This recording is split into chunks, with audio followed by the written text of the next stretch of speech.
weeks ago, aggregation has meant that viewers in regional Australia have access to 3 commercial stations as well as the ABC.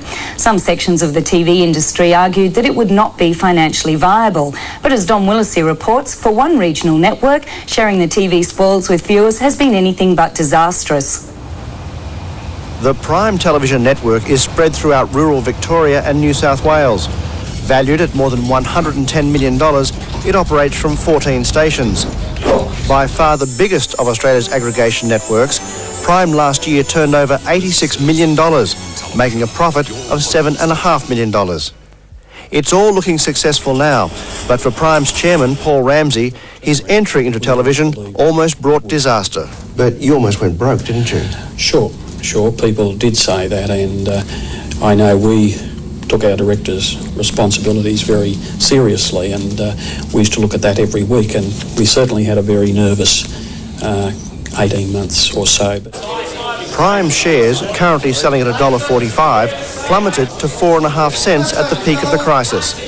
Observers say it was the financial insolvency of the 7 and 10 networks and luck that kept the banks away from Paul Ramsey's fledgling network. Luck is spelled W-O-R-K.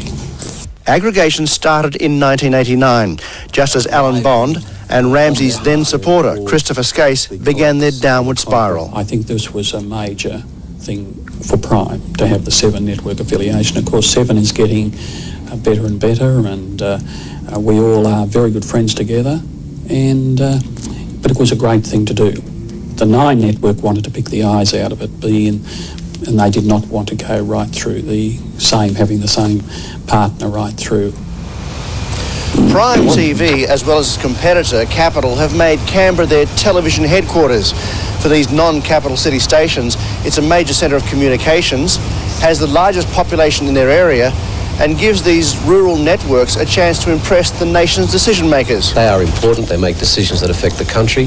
They've got to get their news from somewhere. We hope they get it from us. Ramsey poached former ABC and 7 network political correspondent Ken Begg from 10's Canberra affiliate, Capital. His brief was to patch up Prime's news image after the then struggling network abandoned its first attempted service in Canberra. Did you have a conversation with Michael on Saturday? Yeah.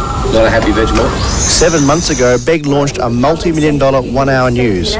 It's yet to win top ratings, but Prime says they are financially committed. We've got local news in nearly all our areas, which, in Canberra we've got an hour's news, and this, I think, employs, I know it's an extra $1 million or so a year in each place.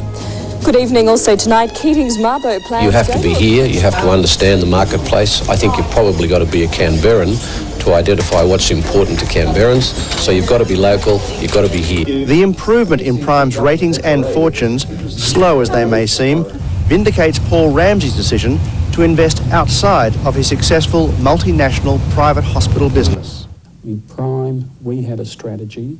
We said we were going to take the 7 network all over New South Wales and Victoria, and that was a good strategy. I think the future in communications is fantastic.